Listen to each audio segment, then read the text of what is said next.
दिनैनि बे जोंनि हाबाफारिखौ जोंनि राष्ट्रीय पोषण माहजों जोङो लोगो लानानै बे हाबाफारिखौ लानाय जादों। जोंनि जुनाय मुरखं सेलेक्ट प्रजेक्टनि आन्दाराव जों जुनाय बाहिर जुनाय पन्चायत अफिसाव बेखौ जों लानाय जादों। मानि थाखाय जों लानाय जादों? गोदो गोदाय जोंनि गथ' गथायफोरा जानाय लोंनाया मोजांमोन। दानिया मैगं थाइगंफोराव जेबो मोजां बुस्थु गैला। बेनिखायनो जोङो गोदोनि गारलांनायफोरखौ जोङो दा थिखांफिननांगौ। न'आवनो मोननाय मानिमुनि बा भेदायलता बा मुदुफुल बा बिराद मैगंफोरखौ जों न'आवनो मोननाय जायो। खाथियाव मोननाय जायो। बेखौ बोखांनानै जोङो गथ'फोरखौ माबोरै मोजाङै बुरखायनानै बिमाफोरा जाहोनो हागोन बा जों बेफोरखौ जाहोयैखायनो गथ'फ्रा पुष्टिहीनतायाव भुगिनांगौ जायो। पुष्टिहीनतायाव भुगिनाय लोगो लोगो गथ'आ उन्दैनिफ्राय बिसोरनि ब्रेन डेभेलपमेन्ट जायो, फिजिकेल डेभेलपमेन्ट जायो आरो बिसोरना गासैथिंनिबो अलराउन्ड डेभेलपमेन्ट, बे अलराउन्ड डेभेलपमेन्टआ बिसोरना थालाङो। जेराव गथ'फ्रा पुष्टिहीनता भुगिनाय लोगो लोगो अलराउन्ड डेभेलपमेन्टआ थालाङो। अलराउन्ड डेभेलपमेन्टआ थालाङैनि थाखाय जोङो जानाय लोंनायफोरखौ जोङो मोजाङै नोजोर होनांगौ।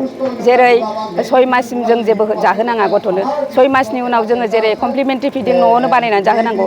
बे बानायनानै जाहोनायफोरखौ जोङो रोंनांगोन। रोङालासिनो जों बानायबा जानाय नङा। जेरै सानसेयाव खनथाम जाहोनांगोन जोङो गथ'नो।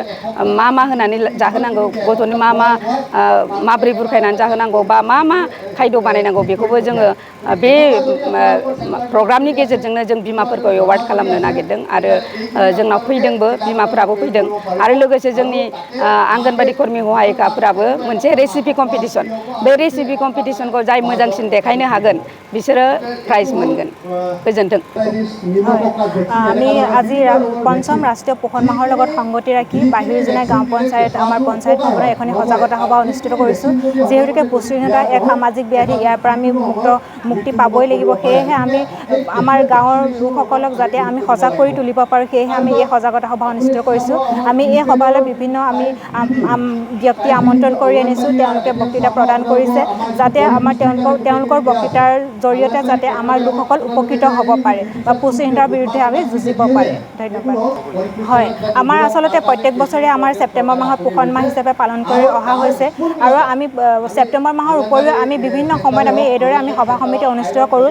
তেওঁলোকক উৎসাহিত কৰিবৰ বাবে বা আমি কৰ্মীসকলক আমি ট্ৰেইনিং দিওঁ যাতে তেওঁলোকে আমাৰ প্ৰসূতি মাতৃ আৰু গৰ্ভৱতী মাতৃৰ লগতে আমাৰ যিসকল শিশু আছে তেওঁলোকক যাতে আমাক বুজাব পাৰে যে আমি কি খাব লাগে বা কেনেকুৱা ধৰণৰ খাদ্য খালে আমি প্ৰটিনযুক্ত খাদ্য, ভিটামিনযুক্ত খাদ্য, কেনেকুৱা ধৰণৰ খাদ্য খালে আমি পুষ্টিহীনতাৰ পৰা আমি উপকৃত হ'ব পাৰোঁ। আমি সেই বিষয়ে বিভিন্ন সময়ত বিভিন্ন সভা সমিতি আমাৰ অনুষ্ঠিত কৰি অহা হৈছে। बाजाज कम्पानिनि गुबुन गुबुन रोखोमनि बाइक सालायनो मोजां मोनग्राफोरनि थाखाय मोनसे गोजोनथाव खौरां। ब्रह्म अट'मबाइल्स एबा बाजाज श'रुमआ लाबोदों नोंथांनो दुर्गा फुजानि स्पेशल अफार।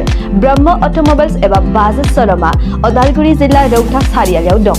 खोब खम बेसेनावनो एबा 9,999 डाउन पेमेन्ट होनानैनो नोंथाङा बाजाज कम्पानिनि गुबुन गुबुन रोखोमनि बाइकफोरखौ लानो हागोन। बाइकजों लोगोसे स्पेशल गिफ्ट पेकबो मोननो हागोन। स्पेशल गिफ्ट पेकआव हेलमेट आरो 5 लिटार पेट्रल हरनाय जागोन। बेजों लोगोसे गोजाम बाइक आरो स्कुटिफोरखौ बेयाव सोलाय सोल' खालामनायनि खाबुखौ मोनगोन। गोबांथार फोरमानलाइसि होनांगौनि गोनांथि गैया।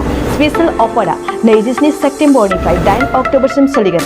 गोबांथार मिथिनो थाखाय 9101541183 93655318885 आरो 9957318292 जानबुं अनजिमायाव जगाजग खालामहरनो हागोन।